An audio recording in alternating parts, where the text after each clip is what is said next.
Rockin' Royal, rockin' Navy, know y'all with me, let's get it, baby, Rockin' Royal, rockin' Navy, know you with me, let's get it, baby. Boys just came back. Welcome back to another edition of the KSL.com Rockin' Royal Podcast, your podcast for all those who rock the Y the right way, from BYU fans to hardcores to more casuals.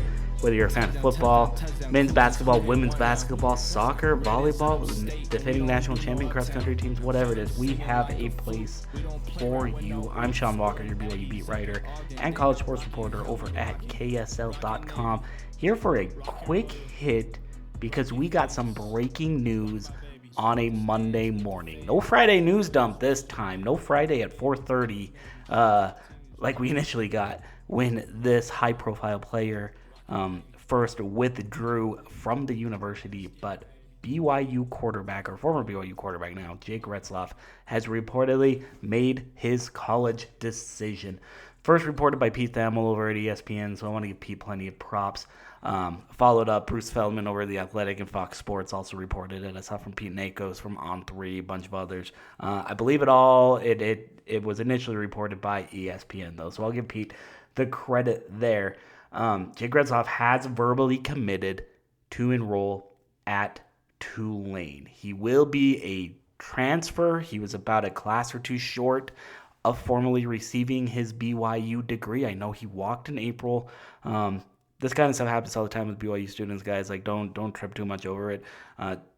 Students do regularly walk about a semester or a term more often before they technically graduate. So, for example, he could have been trying to finish his degree during a spring or summer term, but walked in April when the larger commencement ceremonies were held.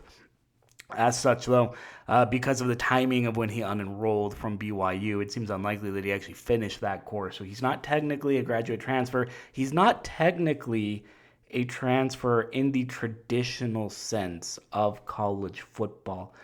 He left school outside of a transfer portal window, so he could not enter the transfer portal. The plan would be then for Retzlaff to enroll at Tulane as a quote-unquote regular student, and he would be a walk-on then for John Summerall and the Green Wave. That's a name that he's known for a while. Summerall tried to recruit Retzlaff out of junior college before he ultimately committed to BYU. He maintained a relationship with him during his time at Troy.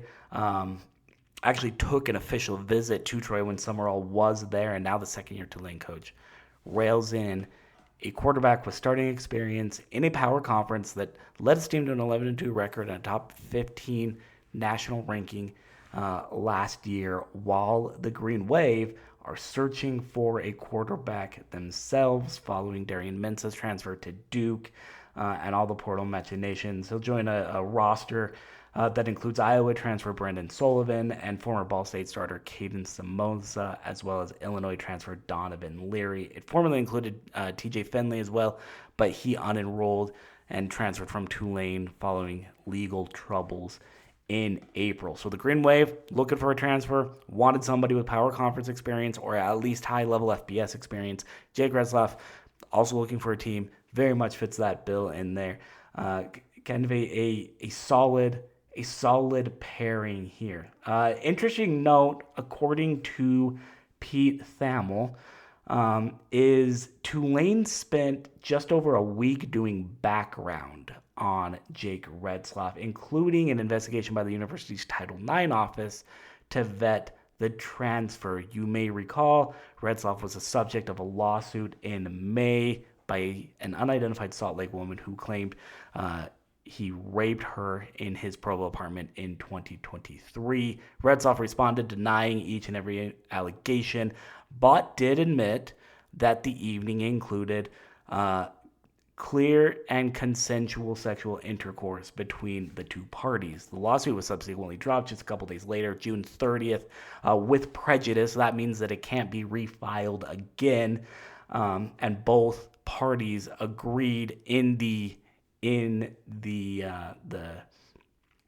court filing that they would pay their own respective attorney fees as well.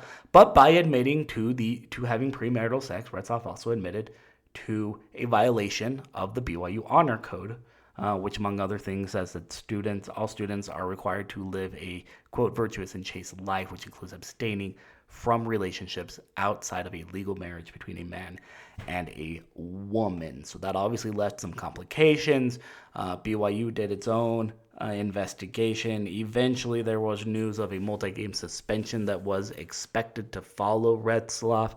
Some sources penned it as high as 7 games, which would have been more than half the season. Retzlaff, as a fifth-year senior with only 1 year of eligibility, no redshirt to go, opted instead to transfer, to leave school, and now he will head to New Orleans to compete for the starting job in the American Conference. That's right.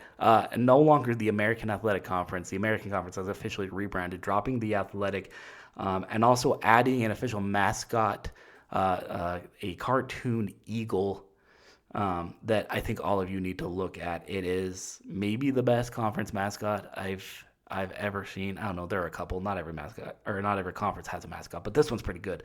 So the American Conference, not the American Athletic Conference, and Tulane picks up a high-level power conference starter in former BYU quarterback Jake Retzlaff. What do you guys make of the move? Let us know over at ksl.com. You can also find us over on Instagram at rockandroyalpod, where you can interact with this post and others surrounding BYU. Obviously, we'll have a lot more around the BYU quarterback race as we count down the days towards fall camp. That will be the number one storyline this fall. While BYU runs through a competition that will include former Utah State starter McKay Hillstead, the Skyridge High School product from the great state of Utah, as well as Trayson Bourget, the Western Michigan transfer, and incoming Stanford transfer and true freshman Bear Bachmeier, the former 4-star recruit from Murrieta, California. Really, really interesting times. Another quarterback competition for I think it's the third time in 4 years.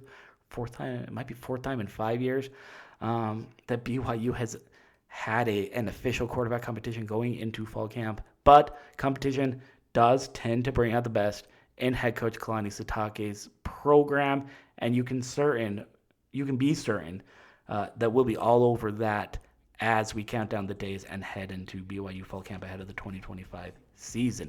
We're only a little over a month away from that season opener at home against FCS foe Portland State. A week later, Stanford will be in town, then East Carolina, and then it's full steam ahead to Big 12 play. A season that looked incredibly promising for BYU now has a lot of question marks, and we're going to try to answer them on KSL.com and right here on the Rock and Royal podcast. Thanks for joining. Rock your hands.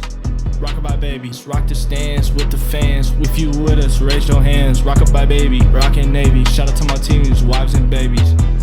Rockin' Royal, rockin' Navy. Know you with me. Let's get it, baby.